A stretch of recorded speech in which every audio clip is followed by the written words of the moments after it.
Hello guys, how's it going? Welcome to the Shrewsbury Biscuit podcast. It's me, Alex Whiteley, and today I'm recording the first. This is very odd because I'm recording the first podcast recorded at my own place since before lockdown. For the listeners that have been listening from the beginning and know the story, what's going on. We moved house just before lockdown. It was November the year before. Then we went to stay with my mother-in-law. So we couldn't do podcasts there. It's a very small apartment. The pandemic hit, you definitely couldn't have people around your house. But now everything seems to be okay. So I'm bringing a very special guest, and again, people from the very beginning of the podcast that have been listening from day one.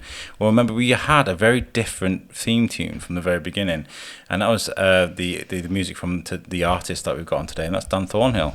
How are you, sir? Oh, I'm great. Than's for having me on. This is great. It is good. The first one in your new place.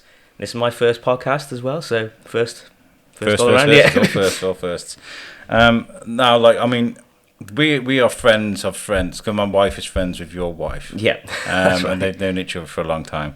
And it's one of those things where you see each other on the street, but like there's always been like an increasing, an increasing desire to get to know you. That sounds very creepy, but like, I like that. You have a very similar taste in music. You know what I mean? Yeah.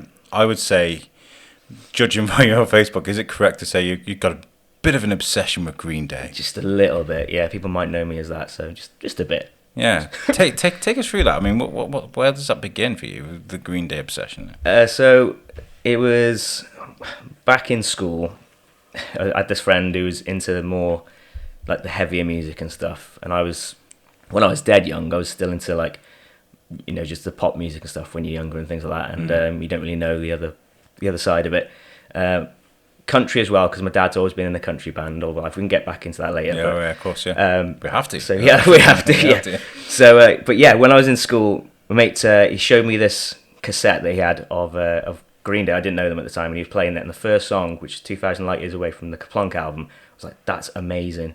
And then we started watching MTV, when they actually played music videos back then. And Basket Case came on. He was like, "This is that band that I was just showing you." And since then, that was it. So it was around 1997 when I first got into him, and then honestly since then it's just been everything to me. Green Day is my life. So a lot of people know me as Dan Green Day more than my real name. Dan Green Day, yeah. That's something. Because there's a similarity. You kind of look like Billy Joe a little bit. There's a lot of similarity there. And so you created the band Someone Else. Yes. So there was in the early days. So I started the band when I was 16 originally. Wow. Yeah. And there was a few of us that got together to start the band. Who I don't even speak to those guys anymore. I haven't seen them for a long time. The original lot. But yeah, we all came up with the name Someone Else because we were thinking ages. What should we call it? What should we call it? Loads of different names came about, and then we stuck on Someone Else. So like I say, when we were 16, and that was when pop punk was at its biggest. Like everyone was listening to Green Day, Blink, Good Charlotte, Newfound Glory, that was Bowling for Soup. Yeah, of course, Bowling for Soup, yeah. And so we used to play quite a lot of shows around, and we had a massive following because, again, the scene was huge back then. Even in a small town like Shrewsbury, everyone was coming out on coming nights to see us. So, pop punk is always going to be... What I love about Green Day, though, is their history. Obviously, since the 80s, they've been going for, in the pop punk. No, it was more just punk, wasn't it? From punk the beginning? Rock, yeah. It was punk rock from the beginning, and it sort of switched and morphed, and he kind of lost his following a little bit because he kind of became more commercial, and that's kind of very not punk, right? Yeah, well, the American Idiot album, it lost loads of fans, but it gained, so many more as well. So it was a bit of a weird little road they've gone down. But right, okay, so. When Green Day disappeared, they disappeared obviously because Billy had his demons to fight, right? So they disappeared for a good few years. It was about 6 or 7 years, wasn't it? They were gone, and then the American Idiot. They were just there. All of a sudden, bam, we're back. How long was it they were out for? The Warning album was out in 2000, and American Idiot came out in 2004. So there's 4 years. But there was nothing really going on. Yeah, bad time since then. There was a couple of they released international super hits in that time, which is the best of, and the Shenanigans album. I love that International Super Hits album. Yeah, of course, yeah. I think I bought that album actually 3 times. Because when you're younger, you buy a disc and then you break the disc and you're like, I need that, buy that disc again. And you're like, I'm going to buy it a third time. Then you see it in a charity shop or something. You're like, I'm going to buy that. I bought that album like 3 times. That's good. Well, because I don't know if a lot of people wouldn't know, but I have a huge Green Day collection as well since 2001. You get ridiculous collection. So what you just said about an album 3 times, that's normal for me. I buy like lots of different copies because of it. There's this new obsession. I don't know if it's new. But like, bands will now release packages of the LP, the CD, the cassette. They're selling cassette tapes again. Yeah, that's right. And like a T-shirt and all this sort of stuff thrown into a box.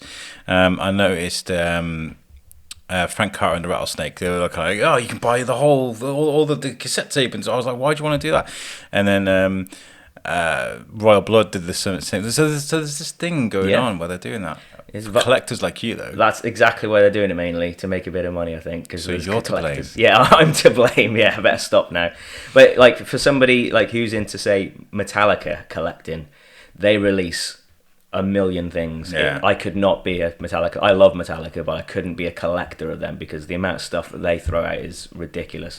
So many different versions and everything. So if you had the OCD for being a Metallica collector, I wish you luck on that one because it's a bit hard to keep up with them. And it is all just variant stuff, And Weezer release an album every 6 months. Yeah. I mean, we're used to that now. Like, do you know what I mean? It's the norm. So at least you're getting a new album every time. But when you just got like a different cover to an LP or something like that, it's kind of like, I need to have it. So do you have a problem with that? Do you have a problem with like collecting? You have to have them all. With Green Day, yeah. So other bands, obviously, that I'm into, for instance, if Blink released a new album, I get the album on vinyl or CD or whatever, and then I'll be fine with that. But with Green Day, because I collect them, it's a road that I got into a long time ago, and I need to get it. So unfortunately, I have to get as much as I can of everything. So how does the missus think about that? I mean, she understands. She gets it. I'm sure it's a bit of a weird one, but yeah, she. No, it's not. I don't know. Seriously, like when it comes to fandoms or whether it's a geekdom or whether it's a hobby that you do or something, I really do appreciate it because I'm a bit of a nerd, I'm a bit of a geek, but I kind of can't step into that. I've got a few Funko Pops, a little bit of Batman. I mean, we've got Batman all in the bedroom. My wife was like, you can have the bedroom, so it's Batman all the way around.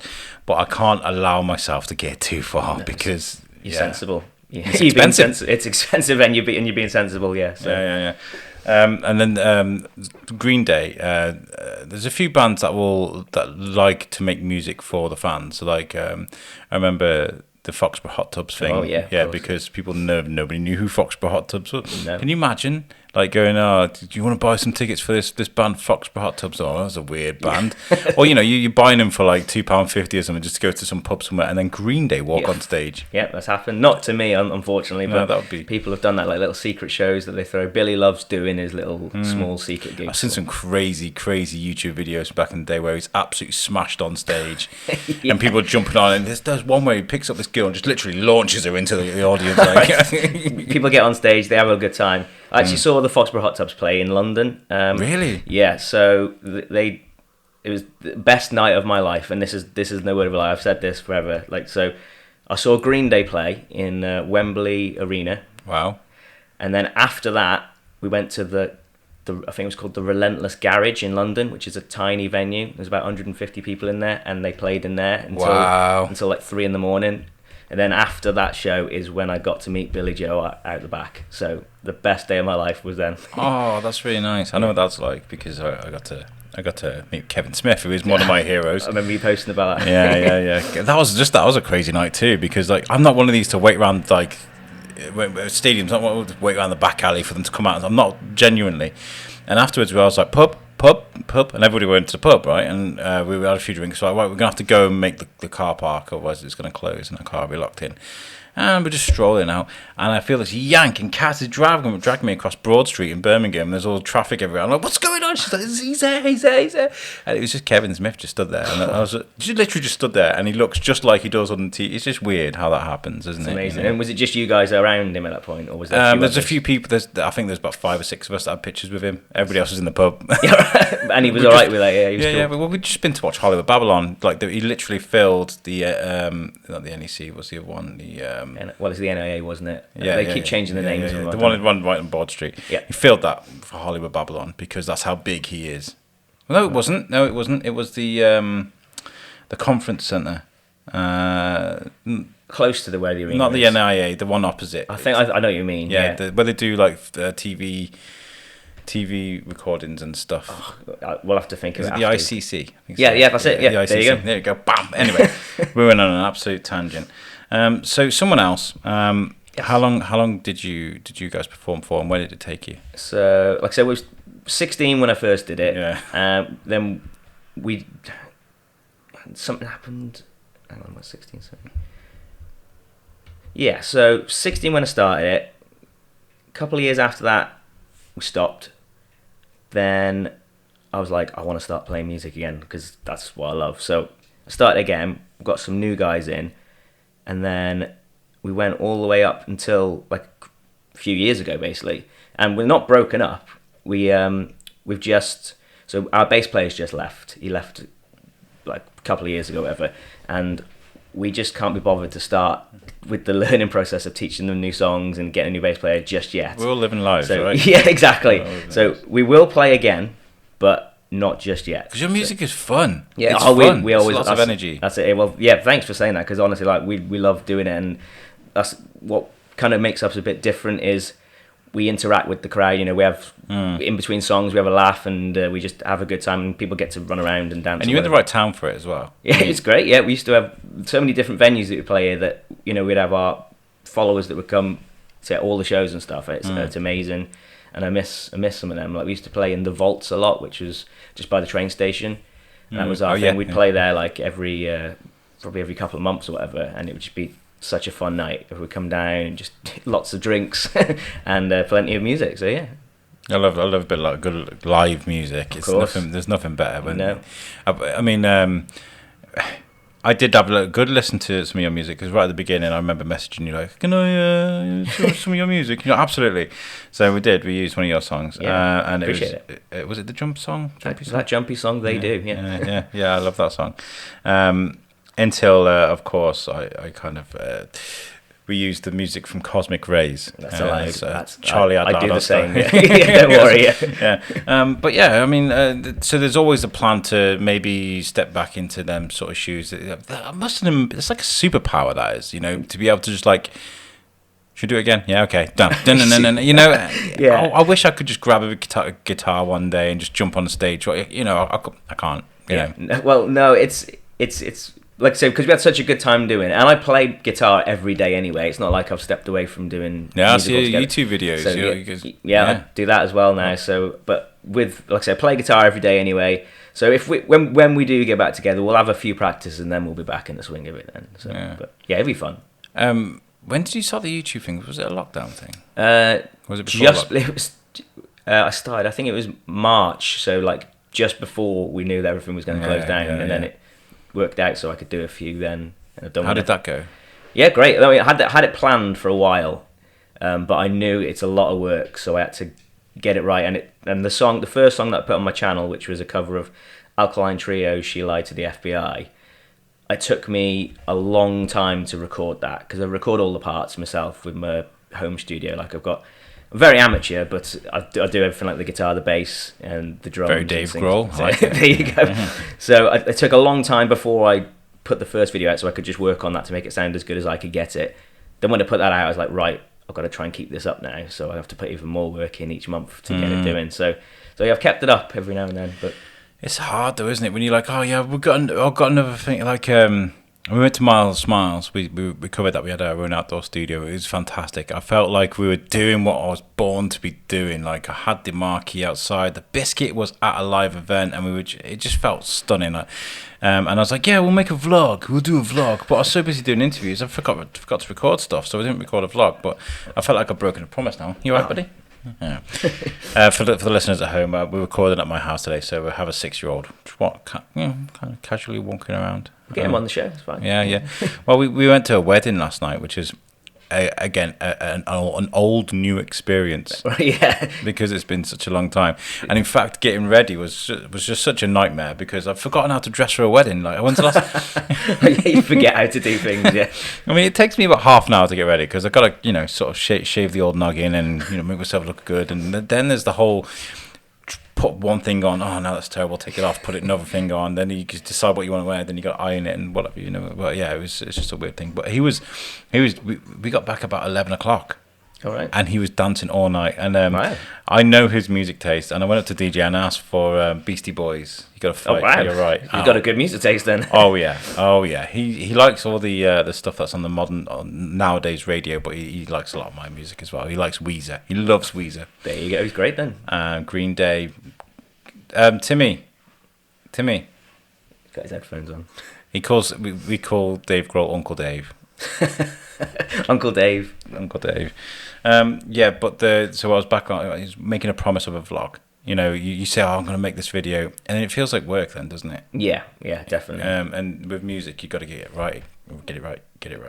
Yeah, it's like you're saying. If you've got plans to do stuff, you think of doing that, and then you're just busy while you're there doing other things, and you're like, I haven't got time to actually do that now. So, yeah, I know that's like. It's the same with music. As I say, if we've got to do something before we play a gig, it's like we haven't actually got time now. We've got to get to this gig and stuff. So, yeah. Yeah, I was like, let's do a 24-hour long podcast. I'm sure it'd be absolutely fine. Don't worry about it. Everything will come together. It'd be fine. And now I find myself writing emails 24/7, trying to work on the schedule, trying to work on sponsors, on equipment and stuff. It's a lot more of an ambitious plan than I realised it was going to be. And yeah, so you say, oh yeah, I'm going to do this thing, and but at the same time, when I'm there, I'll be absolutely happy. I'll be loving doing what we're doing. We're going to help a charity as well and do a great thing. That's great. So you say there's a history there with country music. So this is from your dad, right? Yes. So my dad has been in a country band for 50 years now. That's really interesting. Yeah. They were called West Virginia, and so when I was younger, when I was in school, in the summer holidays, I'd go with him on tour. This big, not a tour bus, like a big van with like beds and stuff in. So I'd go there and I'd do about a week's worth of dates with him there. So that was how amazing! Yeah, is that? That was amazing. Like I've got such amazing memories of all that times back then, and so like I say, he's been doing that for 50 years. But over the past few years. Because in the band is himself and his brother as well, with my uncle. And at the minute now, they do a duo, so it's the Thornhills, my uncle and what my an dad. amazing name for a country. That fits so well, the Thornhills. Yeah, there you go, yeah, put the twang on it, yeah. Yeah. So my uncle's son, Wayne, he's in the scene as well. He does solo country gigs as well, Wayne T. And so I'm just starting out myself now down Thornhill.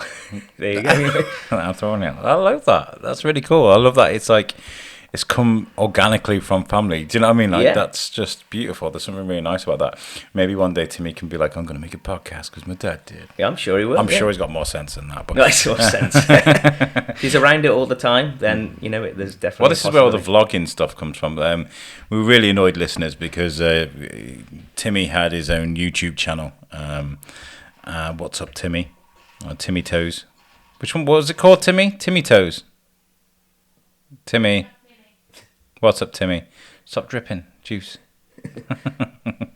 Anyway, so he had his own YouTube channel and he was doing cool little videos, and YouTube emailed my wife last night saying, "Oh, we have deleted your email address because from the date of birth you've given us, you are under 18." And I was thinking, there's these millionaire kids that are making these YouTube videos and they've just deleted it. It's gone, literally gone. Like you were saying before, I don't understand. How does that work? Why? No, it's just insane. Was there one of those big reasons, like, or did they even say anything? When I was a kid in college, they made us get an email address. Yeah, you need an email address, so otherwise you can't use the inter college interweb thing. So yeah, it's a strange world we're living in. I really don't understand that. Getting back on there. Yeah, we will. Keep making content. We will do. I want to get him gaming. I do. I think he'd be good at that. Yeah, he's on the Xbox there. So. He's on the Xbox. Country music in the UK is a very interesting one for me personally. I mean, like I was speaking to Joe Cunningham, who's doing one of the organisers from the folk festival. That's this weekend or the weekend just gone. as we're going to release this. And I was talking about country music because it's not got a massive following here, but in America it's right up there, isn't it? With some of the most popular music. And to compare it to anything over here, I'd say it's almost folk music. Yeah. But with a sinister twist at times, I don't know. Yeah, so like say in America, it is absolutely massive because it's weird now, as you know yourself, when you say a genre, it's not the same anymore. There's too many split genres. Yeah. So if I say I love country music, when I love country music, I love like Johnny Cash and old school country stuff.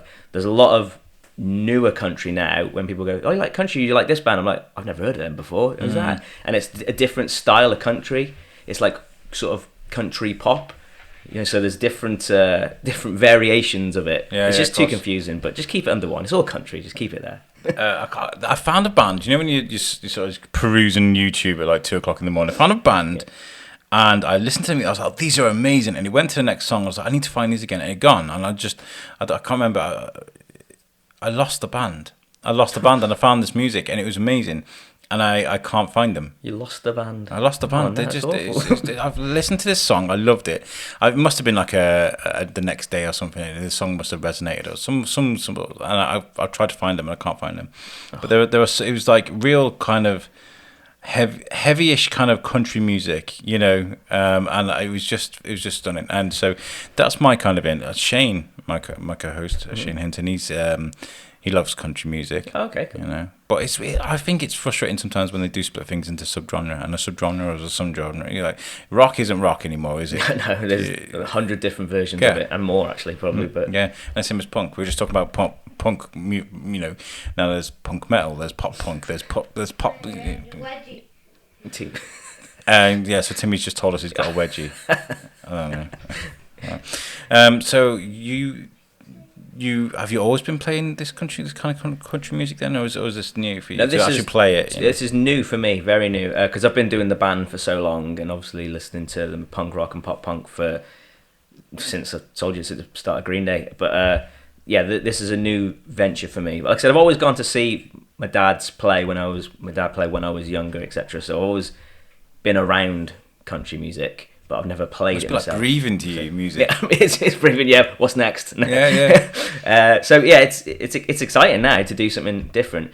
So the main reason for this one now is it probably would have been done a lot earlier, but I got made redundant earlier this year from my work. Really? So, yeah, and so which was obviously awful because I was settled there, I was comfortable, it was great, we enjoyed it. I love that place as well. Yeah, so I got made redundant, and then I thought, I've got a bit of time now, so why don't I try something? And I'm going to try this. So I thought, there's no better time, because if it doesn't work out, I can just go back into normal work again and do that. But if I can do something with this, then I'll try that. I love that so much. If anybody's listening from where I do work, I love you guys.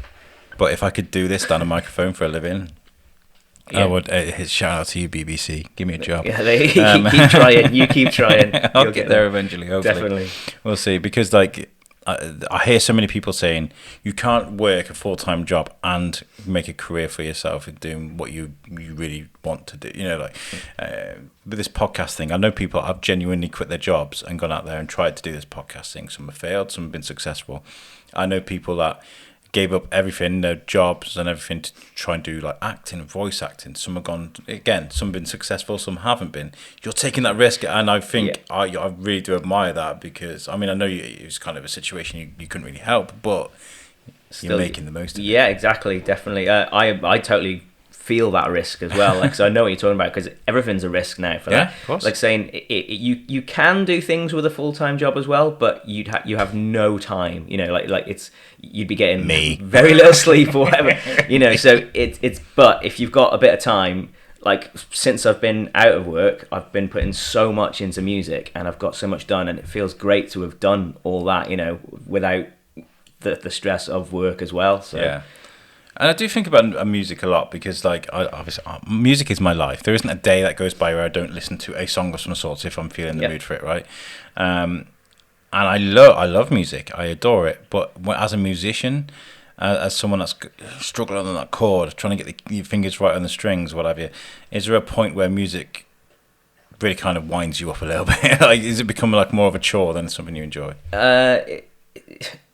There can be. I'll tell you, the main thing about that would be if I'm trying to learn a song and I can't quite get the part, or can't figure out how it's played or whatever.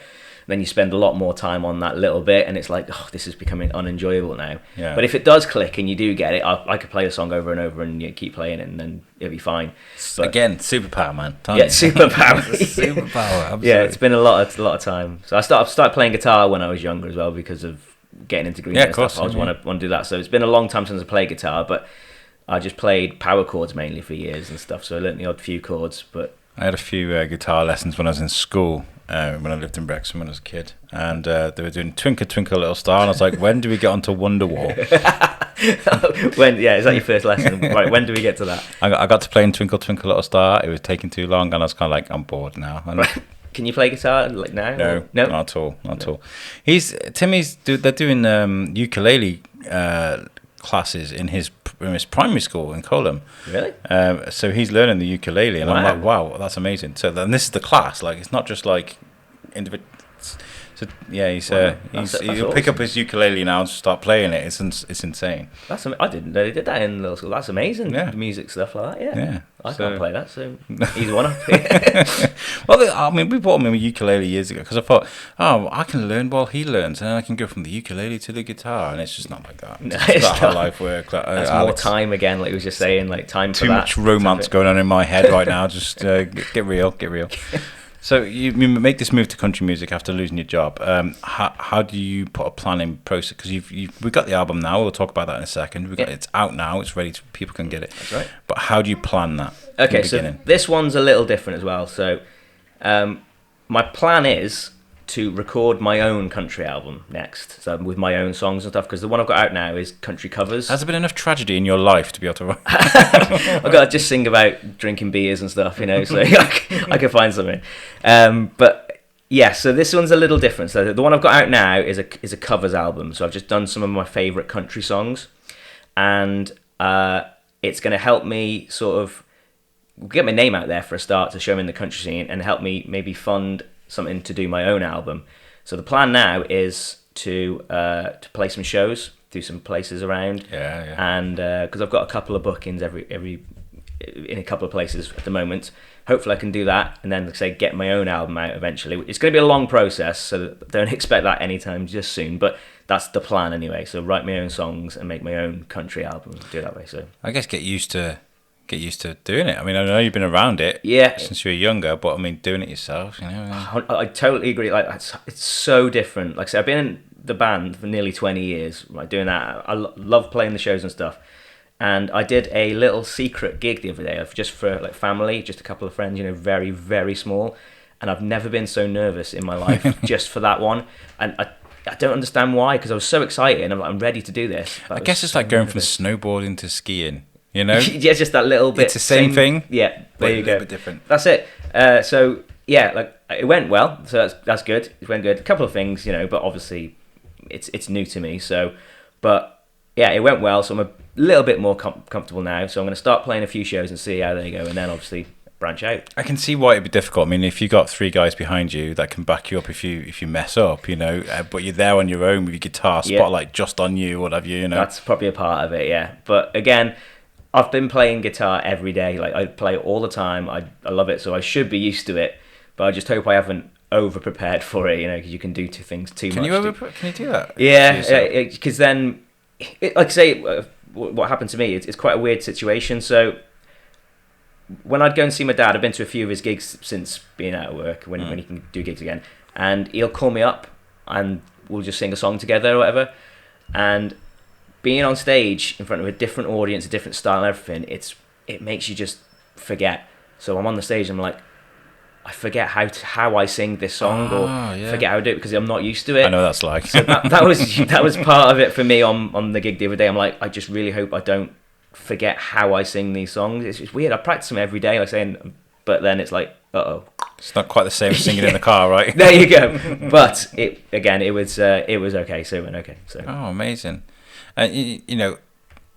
I do again. I commend you because you've lost that backup of a band of your bandmates picking you up if you fall, like So, hats off to you. Well done. Well, I can pass the blame in the band, but what are you messed up for? If someone was to listen to your album for the first time, what would they expect to hear? The new one, it's just some. Well, you probably know a lot of the songs anyway because it's just covers, country covers. So just. If you like your old school country, there's a couple of newer songs in there as well from him. But if you like old school country, you'll know a couple of the songs. Like my favourite country song of all time is "The Gambler" by Kenny Rogers, and that's on there. So again, if a lot of people know that and they want to have a listen, it's on there. I mean, if somebody gets the opportunity to release a song they sing all the time, it's like when you go karaoke. Have they got such and such? Yes, well, I'll sing that one then because everybody goes for their most comfortable song. But if you get the chance to press that onto a CD. That's like gold, isn't it? That's really good. Obviously, I'll listen to the preview of your CD, and we'll sort a copy out. Maybe we can get a copy for the listeners. We can give one away in a competition or something. There you go. Might be a good idea. Okay, yeah. We can do that. Get your name out there and the biscuit. Where can people sort of find you and the music? So Facebook is the best place. I'm very social on there. I tend to reply to all comments and stuff. So it's Dan Thornhill Music on Facebook. Same on YouTube. There's Dan Thornhill Music. I'm on Twitter and Instagram as well. I think it's the same. I think one of them is something a bit different because I couldn't have the name. So I think it's like D Thornhill Music on Twitter or something like that. Twitter's a funny one, isn't it? It's like, no, you can't have your name. Yeah, it doesn't let you have your name. So but Facebook's the main one. So Dan Thornhill Music on Facebook is the best place to follow me. I do most of my stuff on there. So and please do, listeners, and if you have on the power of this podcast followed Dan and sort of really appreciate his music and decided to start following him just because you listen to this show, please get in touch with us. Let us know so we can let Dan know that this stuff works. Yeah, there you go. A bit of feedback. And speaking of feedback, people have obviously gone out and bought your album. I saw your post yesterday thanking people. It's crazy. What's the feedback been like? It's been great, honestly. Like I'm so surprised and so just amazed at the amount of people that have said how much they like it, and because it's different for me, so they don't kind of expect it. It's like, wow, you can do both. What's going on here? So it's like I say, it's been great. I honestly couldn't have asked for a better start, to be honest with that. I'd love that. I love that. And I was talking about that with, again, we were talking about the folk festival and sort of artists that have been out of work during the lockdown and how it's not even necessarily about the money or the sort of making a living. It's having the audience react to you when you're on a stage. That rush you get, the drug that you kind of probably addicted to as an artist. Yeah. Are you looking forward to getting to a bit of that? Oh, 100%. There's nothing better than when I was in someone else and people singing back your song to you and just loving it. There's nothing like that. That's the best thing ever. So just seeing people would be nice again. So we'll see people singing along, and then that's what the thing about the wedding was last night. That it was with my wife's ex-colleagues of where she used to work, and so we'd all sat around the table. I knew a couple of them, and by the end of the night, we were all like on the dance floor. Whoa, of course. And Timmy's sliding on his knees doing air guitar to Beastie Boys. That's I a missed wedding. that. That's a wedding. I missed that. So yeah, it was very nice. What I was going to say something like that, and it's gone out my head.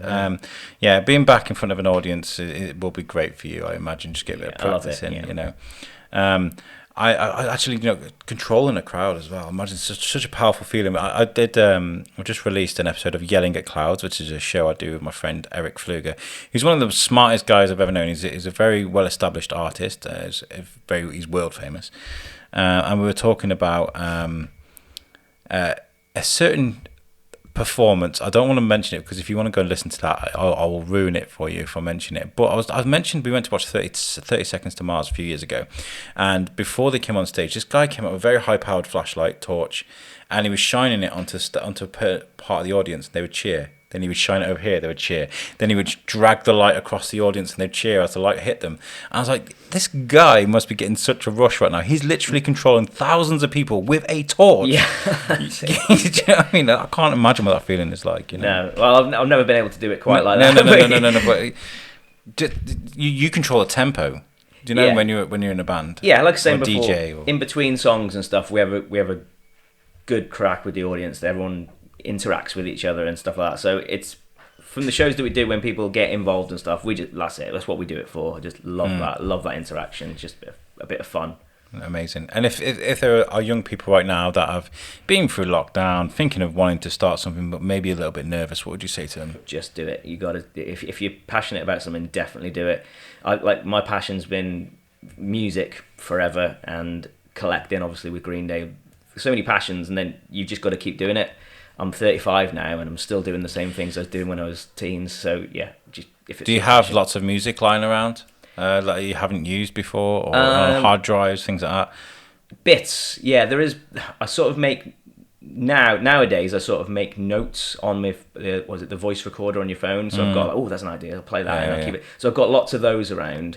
But with doing the my Dan Thornhill Music YouTube channel, when I was doing my covers and stuff, it was all focused on that. So if I think of a song, and then I'll just work on that. So I haven't had time to write a lot of my own songs recently. But again, now that is what the plan is going to go forward for my next country phase. Yeah, because I mean, a lot of some of the, you can still make money. I mean, I talk about Shenanigans, Green Day. That's a lot of B-sides stuff that they just chucked in the bin, and they were kind of like, maybe we could do something with this. Of course, yeah. I want a second one. I'm surprised they haven't done a more Shenanigans album. More Shenanigans, yeah. There's so many more that they could use. There's got to be. I mean, when you're in a band as big as that, and you are literally a music factory, there's got to be things that were used and things that aren't. There's got to be lots of it as well. Yeah. And think the bad things as well. I mean, Dave Grohl very famously said like things about he's talking about X Factor and these kind of shows. Like, you can't instantly become famous. You got to thrash away in a garage and suck for a bit, you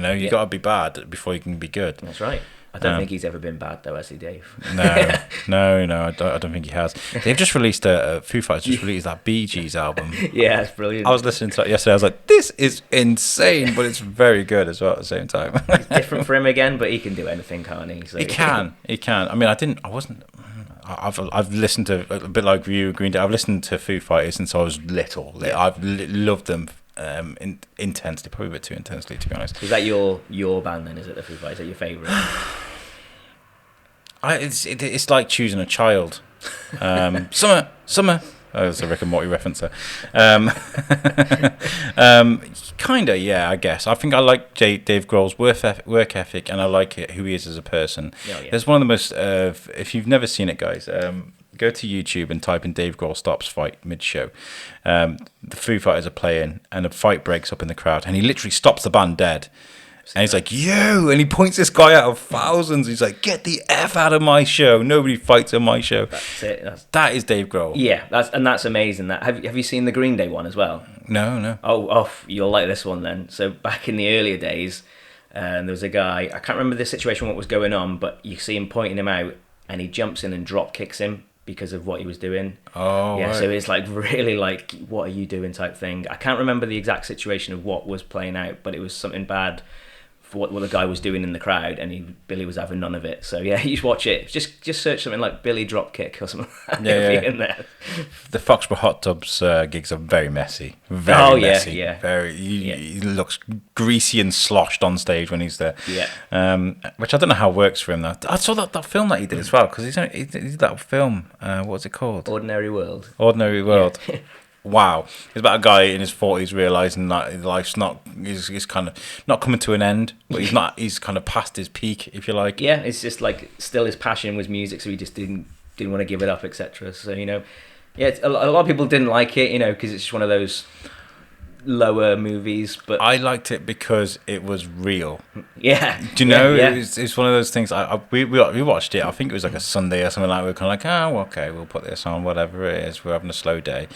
And I was just engrossed by it, because it's a story of just an average guy, a guy. You're like, this is the day of his life, That's right. And I love that sort of stuff. I'm pretty biased with it, but I really liked it anyway. Yeah, and I do appreciate you and most artists, because you do things that not everybody can. Right, because I can't, like I said, I don't have that superpower. I can't jump on stage and play a guitar and what have you. And you entertain the world. So, I'm sure there are people, you must have an international sort of following? Yeah, I had to send CDs out to America and stuff, and I've made a lot of friends from America through Green Day, because again there's a huge community there. Yeah. So I've got a lot of actually plenty of friends of Green Day, so that helps, and then they all tend to follow me and stuff with my little music things. So yeah, always appreciative of everyone that does. I've got an LP player in the drawer underneath my sofa there, and we're getting a unit to put here, so I can put my LP player on there and stuff. And I can't help but think, but Good Riddance would just sound just so good on an LP. I can't wait. I genuinely can't wait. Yeah, the sound is completely different on records. Like people say it, but it really is. That lo-fi sort of crackle in the back. You've got that on there as well, yeah. Yeah, I love that. You'll hear things in songs that you've listened to for years that you missed, like from just listening to it, because without going all technical and stuff, when it's pressed onto a CD, it compresses everything, so you don't hear things. But on the records, you hear. I know. You're saying doing the radio stuff now. I've got I use like different files as MP3, and there's lossless, and there's all these kind of things, and FLAC, which is lossless. But and you do hear the difference. You hear the difference, right. And MP3 is like the lowest quality that you can get, and I didn't realise. You don't realise because that's all we're used to, right? Yeah, that's it. That's all we're used to. But yeah, it's a crazy world. Dan, I do wish you the best of luck with this album. Genuinely, you do a great job with what you do, and obviously, with what happened to you coming out of your work, you deserve a bit of success. Yeah, well, I appreciate that. Thanks for having me on here again. It's amazing. And listeners, I hope you do go and check out Dan's CD and check it out. So what kind of formats are you planning to? Are you just CD and there's a digital download? Yeah, that's right. Yeah. So we'll see when I do my own album, there might be a few more options, but I'll see that when I get to it, because it's very expensive to do things now, especially with someone like myself who's just making music myself. Yeah. It's not like I've got a backing of a record label that could just put out all these different. Is that the idea though? Maybe someday, or would you prefer to be independent? I would. Well, as long as I can make a bit of money myself to live on it, I'll be happy. Yeah. But I would love one day to have an album on vinyl though. I would love that. It's just very, very expensive. So maybe that's a plan down the line, or a goal. Guys, go and buy CD. Give this guy his dream. He definitely deserves it. All right, Dan, I need to tell you something about what we're doing as well. I've kind of already had a moan about it because it's a lot of hard work. But we are doing a 24-hour-long podcast, guys. We're doing it in order to raise money for Lincoln Davis. And we're going to be doing this at 9 a.m. on the 29th of September. We're going to go live, and we're not going to stop until 9 a.m. on the 30th of September. It's going to be crazy. Wow. We have a venue thanks to our friends at Shrewsbury Town, the community. We're going to use their community reach hub, which is just outside the football stadium. We have our sponsors with Reach. They've sorted out our logo. They're marketing us. They're running our social media. They're doing a great job. We look great because of them. So thank you, Reach. We have a website thanks to Web Orchard, and it's going to be a continuous YouTube stream, so it's going to be visual as well. We've got some amazing guests. We have Charlie Adlard come in. We have Smash Life are going to come. Dean Harris is coming. Kelda Wood is going to come. Adam Pennell is coming. We have Mark Summers from US TV. He's like a US TV hosting god. We have so much going on. And awesome. It's a lot of hard work. We're kind of getting there. But what we do need help with, guys, is we need sponsors. We are obviously the public can vote. Oh gosh. Public votes are in. Angus Deaton now. You can vote. The public can donate, of course. We have a text to donate number. We have the Just Giving page. If you go to Just Giving, then type in Pod Aid. You can find it there. But we, after corporate sponsors, we are selling sponsorship hours, so you can have your hours. So we can have this hour is brought to you by such and such, and as it's visual and on YouTube, we can put your logos on the screen with us, and we can play in a sort of promo videos. If you've got an advert you want to play whatever, we can do that. So please get in touch with us if you want help with Pod Aid. It's a great thing that can go on to do something amazing next year. We want to challenge people to do better than us. Content creators around the world, whether you are a game streamer, whether you're a musician, whether, whatever you're doing, if you can go out there and affect your community positively wherever you are in the world, then what's the worst that can happen? That's it. That's the idea of Pod Aid. Yeah, good luck with that. Get in touch with us. Oh, thank you. I do appreciate that. We're after music as well. If somebody's, if anybody's got any music lying around that we can use, because we just want some intro music. But get in touch with us, guys, from our website, which is the shrewsburybiscuitpodcast.co.uk, and that's made for us by our friends at Web Orchard. Dan, I've loved chatting to you, genuinely. Yeah, me too. It's great. And I do wish you the best of luck with everything. Thank you so if much. you ever need the help from the Biscuit, if you're doing a live show and you want us to turn up and get some reactions, I was speaking to, is it Chasing Malloy, the new band that's out in Shrewsbury recently? We were emailing it. I was like, I've got ideas for this like Zane Lowe type show where we sit around, we have a couple of beers, and we do an interview, and then we fade into a bit of your live performance, and then we fade back and do a bit more interview. Then afterwards, we would get like an after show reaction. I was like, I'm going to look exactly like Zane Lowe did when I was a kid watching him on MTV too. Do you know what I mean? That sounds amazing, though. That sounds really cool. So I'd love to play around and practice with that kind of audio. So if you want us to do that, we've got obviously. That could be brilliant. Yeah. Sounds good. Right, guys, we're going to go, and we hope you have a great day. Thank you for listening. Make sure you join us next week, and I really do appreciate every single one of you. Thank you very much, and peace out.